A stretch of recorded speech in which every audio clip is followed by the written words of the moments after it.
Reimagining Success, episode 246. You're listening to the Reimagining Success podcast, where we help you design a business and a life that allows you freedom from the 9 to 5. I'm your host, Anna Lundberg, ex-corporate good girl, now a business mentor and coach, author, mum of 2, and I'm here to help you create more freedom, flexibility and fulfillment. Now let's get started with redefining success outside of the 9 to 5. Hello, and welcome back. I'm your host, Anna Lundberg, and I have a good one for you this week. I mean, I like to think that they're all good, but this one is particularly good, in my humble opinion. So we're talking about how to attract the right clients. And this is a really important one for many reasons, because it's really at the heart of having a successful business, meaning, of course, in my philosophy, financially successful, but also enjoying working with certain clients. And for it to work with your business model, the way you deliver it, that they share your values and all these things, right? All that jazz. So how to attract the right clients is what we're talking about today. And I want to give you 5 strategic priorities, 5 areas, I suppose, that you need to be looking at in order to do this. Now, the first one, and hopefully you can guess this by now if you've been listening to me for a while, the first one is to ask yourself, say it with me, what does success look like? So specifically, who are the right clients, right? Because how to attract the right clients, I have a certain view of what that is. Yours is certainly different. Part of that is right, part of it might be need some tweaking and so on. But who are those right clients? Now, I almost named the episode, the right caliber of clients, the high quality clients, but that's equally meaningless because the question is what's right for you. And depending on your business model, depending on, of course, the transformation you're providing, the A to B journey you're taking people on and so on, your own background and personality, your values, the right clients for you will be different. But it's really important to understand a few principles. As I said, one, and this is a perspective that I have that I think is quite a little bit more rare, I suppose, in the sort of the hustle world of just caring about financial success. As I said, for me, the right clients are people who will respect your boundaries, who share your values of, for example, family first. I really struggle when I end up having conversations with people who are emailing me and messaging me late at night and Saturday. Of course, that happens with time zones and that's fine. But Saturdays, or at the moment, I've got the kids on Tuesdays and they're wanting to book in calls and it's just it's a different mindset, and it can jar a little bit if their schedule is completely different to mine. Now, I set the boundaries and those are respected and in fact valued. And I, of course, want to role model this for my clients. So that's really important, but it's just something to watch out for. If you're working with, and I stereotype, a high performance, stressy, old school, hierarchical law firm, let's say, they might not be too impressed unless, like me, I would be coming in to argue the virtue of having a better work-life integration and moving away from that kind of hustle intention. But if that's your kind of client, then possibly you won't be able to set the boundaries you want to. If it's a massive corporate, you have less bargaining power and so on, right? So that's one thing to think about. The values, will they respect your boundaries and so on? Then there are all sorts of other basics that we talk about in the Business Academy, for example. So if you don't know at all who your client should be, you might want to check out that. It's a self-paced course at onestepoutside.com/course. It's in the 3rd module, the business model module, and we look at identifying the right clients for you. And that could be, high level B2C, business to consumer, or B2B, business to business. If it's B2B, it's what kind of company, startup, big corporation, charity, NGO, number of people, industry, location, etc., etc. And if it's individuals, then you can look at the psychographics, the demographics, and all those things, right? Then there's the whole, as I said, the journey of, and I know I'm going quickly, but like I said, I'm assuming that you kind of know these things. I'm just reminding you. If not, then do check out that Business Academy. but understanding the transformation you're giving, what's the point at which, what do they need to have in place before they work with you? And what, is it like a certain income level, or they need XYZ strategy in place, they need a certain number of clients before you can take them to the next level, or whatever that looks like, right? So that's the first thing. Who are the right clients? And one generic thing to say, and it's subjective, but I think it applies quite universally, is, well, in fact, there's a piece around pricing that I'll talk about in a moment, but there's the fact is, and I'm hesitating just to say this in the right way, the fact is that, the more people pay to some extent, the higher caliber of client they will be. And this is where I use that language of caliber, which is an interesting one. But in my experience, and many people in my peer group have similar experiences, and you probably have too if you've been around for a while, the people who pay the least are the ones who give you the most grief. Someone who joins for free, first of all, probably isn't committed to even show up in the first place. And if they do, if they either pay nothing or very small amounts, they're often the most demanding, because if they're a really budget conscious customer, and this is not always the case, of course, we're generalizing, then they're just, they expect the world for very little. And it gets really stressful. You're over delivering, or you can't, and they'll be disappointed and so on, right? So that's just the experience that a lot of us have had. And you only need to think about, when you pay to join a gym or something, if you pay that, suddenly you're committed to show up. You pay a personal trainer. Of course, if you pay a coach or someone, you're going to damn well show up to that call, right? Because you're committed, and suddenly there's a different level of accountability and so on. And I've certainly had that. And I've talked about this a few weeks ago in terms of, cheaper courses that you do that just don't have any support or accountability, and you end up just, for all well-intentioned people who sign up at the beginning wanting to do all the work, you end up gradually kind of drifting away, and the numbers are very low as to people who finish a course, let alone actually implement what's in it, right? So there is a degree of, you want the kind of client who, in my case, who's a lifelong learner because they're committed and invested in learning and improving. You want them to be, and I want them to be open to hearing a different perspective, to learning, to listening to me, because otherwise what's the point? They need to be respectful and show up on time and so on. All these things. There are certain kind of basic parameters of respect and commitments and so on. So that's number one. Who are the right clients? The second piece is, of course, your positioning in the market. And I mentioned pricing there a little bit. If you are doing, providing a group coaching program with all the bells and whistles, and it's for an advanced entrepreneur who's earning six figures, and you're pricing it at £50 a month, there's a bit of a disconnect there. Obviously, that's extreme. But the six-figure entrepreneur who's at a certain level is going to look at that and think that's obviously not what I need, because it's far too cheap. And it's ridiculous that it is that way. And you might think, oh my gosh, it's such incredible value. But it doesn't matter, because there's just too much of a disconnect. You're not able to deliver the value that kind of entrepreneur needs for such a low price.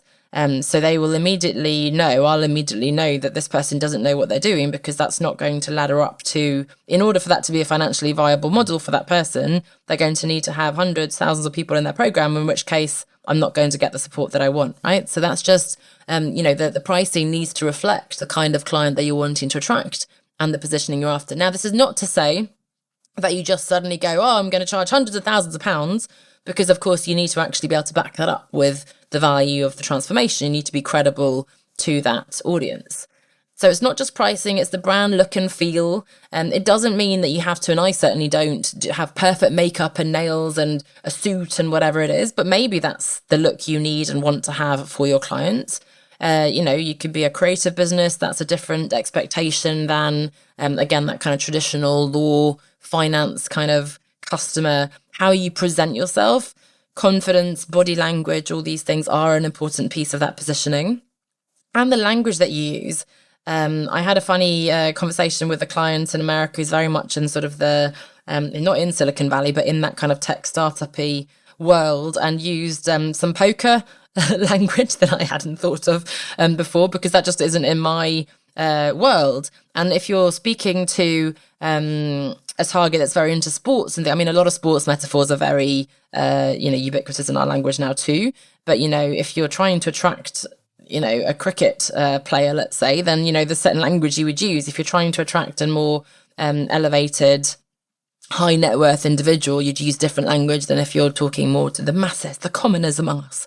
So everything from your pricing, your business model, to the look of your website, your content, how you present yourself, the language that you use will support that positioning in the market. So that's number 2, to attract the right clients.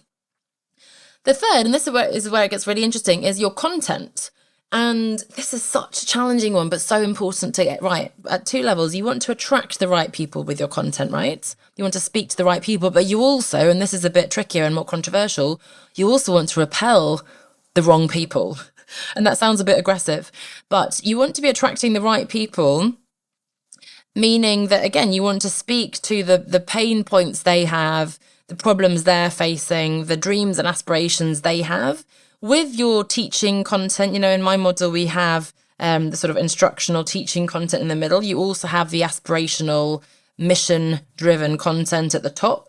And then you have your invitations, more kind of sales messages. But each of those three levels needs to be attracting the right kind of person. If I'm wanting to, again, and I'm drawing simple examples that you can easily understand, we can all kind of relate to. If I'm wanting to attract a multiple whatever figure business, if I'm in my content talking about here's how you get your first client, here's how you should charge for your, that kind of thing, that's not going to attract the right people. And what's really interesting and important to remember is that people aspire to a higher level. So if I talk about a 7-figure business as a goal, then I'll get the people who want a 7-figure who are already at the 6-figure, but I'll probably also get the people who aren't there yet and who want to get there, right? So it trickles down. So always aim higher, especially given that it takes time, and this will get a bit complicated, but it takes time to build this content, attract people. So if you aim too low at the beginning, by the time you've built your reputation there, you'll already have evolved in that year or two,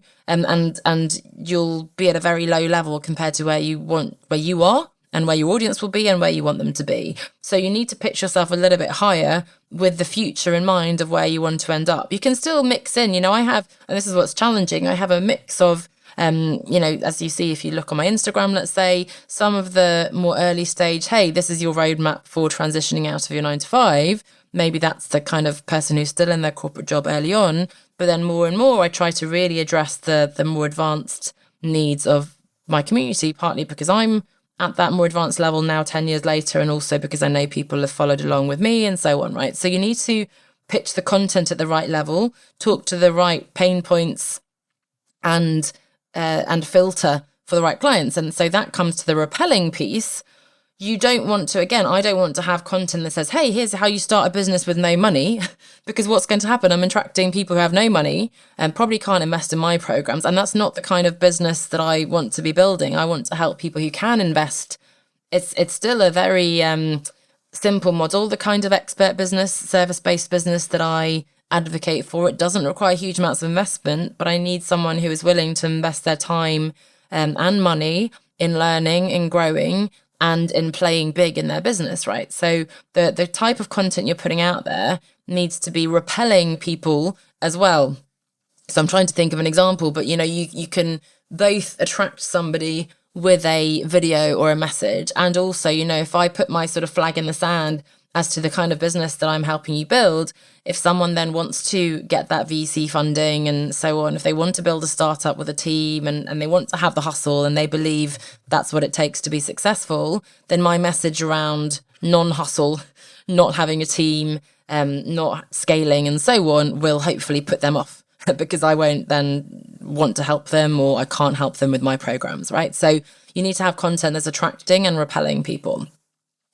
Even more concretely, then, the number 4 strategy here is to qualify people. And this is where you're getting really proactive about this. So it's not just the stuff you're putting out there, your positioning and so on, but the conversations you're having with people via your DMs, via phone calls, on your different webinars and whatever it is that you're doing, need to be qualifying people. And whether it's a formal list of criteria, I know someone who helps coaches build their first group program, blah, blah, blah. And she has, okay, you need to have at least 500 people in your group. You need to have at least this income, blah, blah, blah. 500 people in your group, not in your group program, by the way, in your Facebook group or in your list or whatever it is, right? So you need to be clear on what those criteria are. For me, it's maybe for the incubator, let's say, if somebody already has their business idea, they know they want to build this and so on, but they now need support and implementation. Obviously, I have a more detailed understanding of what that is.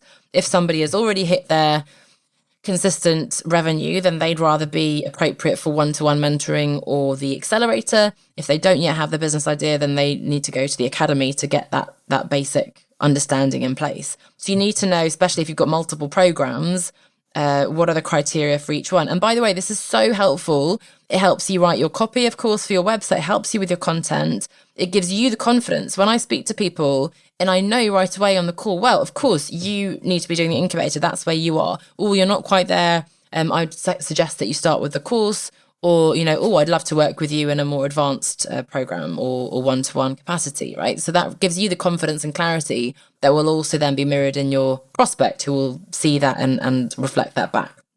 You need to qualify people. And then the final piece, the fifth area, is actually having an application form. And this is very, very concrete. But I have 2 levels of application forms that I would recommend along the way for you. The first one is, and I've shared hundreds of times, so apologies if you had this before, but it's important to hear again. Arianna Huffington shared one of my posts years ago, and I suddenly got thousands of people coming to my website, and 100 people booked a call with me. I had my calendar completely open on that site. I can't now remember the exact details, but I've summarized this experience in my head as to most of those people didn't show up to the call. The ones who did were just looking for free advice or weren't a good fit. And I didn't really know what to do with them afterwards, right? I sort of gave them a little graphic where I summarized their next one step, and not a single one of them worked with me in a paid program afterwards. Since then, I've developed an application form. It's quite simple. I like to keep it simple, but fewer people are going to apply for that call now. However, the ones who do, I'll know, have bothered to write it. There's a question around, how committed are you? What kind of investments have you made before? So I get a sense, if they say I've got no money, I'm not committed, then obviously that rarely happens. But if it does, I can say, hey, here's my free blog that you can read, or you can get this resource. Maybe, when you're ready, we can have a conversation about working together. So an application form for calls, just to filter out those people again, to repel the lazy ones. And of course, for a program, again, for the incubator, ideally, you will have worked through the academy or worked with me as a one-to-one client in the past. If not, there's an application form to make sure that the people who are applying there are, again, at the right level for that program, right? It's only, first of all, it's right for them, because if I get someone in who I can't help, then that's, very unethical of me to take their money for a program that isn't going to help them. It's unfair to the people in the program if I bring someone on who's going to bring down the group, either with their negativity and whatever it is, or, disconnected values, or they're not at the right level in the business and so on. So it's really, really important then to have that application filter at the program stage as well for certain types of programs, if there are criteria to get into there. So to summarize, and I know there's a lot in there, so you might want to listen again, to attract the right clients, you need to first of all know who those clients are. Secondly, it's about your positioning, how you're positioning yourself in the market. So pricing, look and feel, how you're presenting yourself, the language that you're using. Third, you need to have the content that's attracting those right people and repelling the wrong people. Fourth, you want to be qualifying people with all this knowledge, right? Via the conversations you're having online or on the phone, in person. Again, filtering, asking questions to help you understand. You don't just say, hey, yeah, sure, no problem, here's the link. By all means, ask them questions so you understand if they're the right kind of person that you can help, and if so, how. And then finally, having an application form for the call stage and or the program stage as well.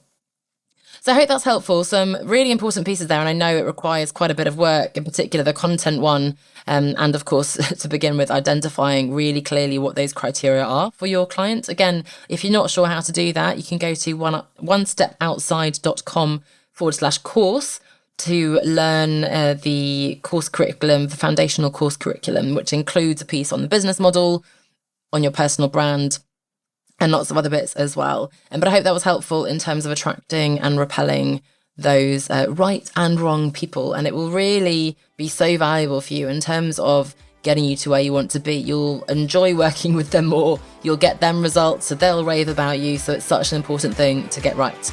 So best of luck with that, and I'll speak to you next week. Bye for now. The Outsiders Business Academy is a self-paced course for you to work through in your own time to learn and implement the foundations of building a profitable business that lets you escape the 9-to-5. So if you're full of great ideas but lack the knowledge and experience to turn them into a viable business that will actually support your desired lifestyle, or you feel like you're doing all the right things and yet you're just not getting the traction and results that you're after, you have come to the right place. I'm here to help you design a profitable and enjoyable business that gives you freedom from the 9-to-5. Register for the Academy and get started learning today at onestepoutside.com/course. That's onestepoutside.com/course.